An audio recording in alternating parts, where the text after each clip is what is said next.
Isang Pinay Olympian ang nakatakdang magbalik loob sa Philippine boxing team matapos ang kanyang kampanya sa Chengdu World Games noong nakaraang buwan sa ilalim ng National Kickboxing Team. Para sa detalye, narito report ni Paulo Salamatin.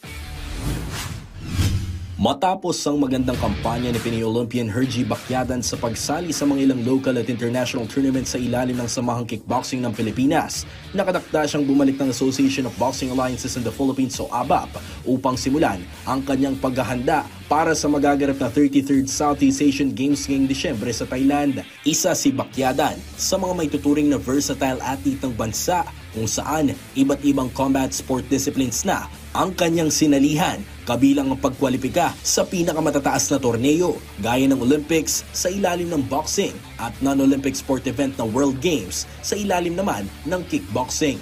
Sa panayam ng PTV Sports kay Bacquiadan, ibinahagi nito na hindi na siya makapaghintay na makasamang muli ang kanyang mga fellow boxing Olympians at makapag-ensayo kasama ang kanyang mga boxing coaches.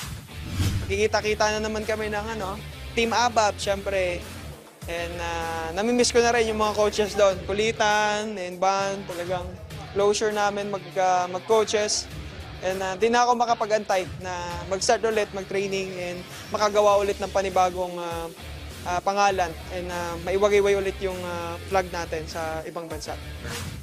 Aminado rin si Bacquiadan na kasalukuyan pa niyang hinahanap ang kanyang motibasyon upang makabangon mula sa mga kabigo ang kanyang nalasap sa hindi pagsungkit ng kahit anong kulay ng medalya sa Olimpiada at sa biennial meet.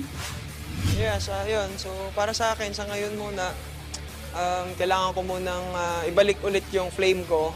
Kasi yung disappointment kasi parang hindi mo basta-basta mahihil yan ng ganun lang eh. So parang bigyan ko muna ng time yung sarili ko, ganyan, para at least alam mo yung talagang feeling mo na nagbabaga ka sa training, yung talagang, alam mo yun, wala sa'yo yung pagod, talagang sa sobrang gusto mo mag-training, gusto mo makipag-sparring, wala kang doubt na ginagawa yan kasi talagang nagbabaga ka eh, punong-puno ka ng gusto kong mahanap yon sa ngayon na meron akong natitira pang araw na rest ko bago ulit ako mag-training ulit.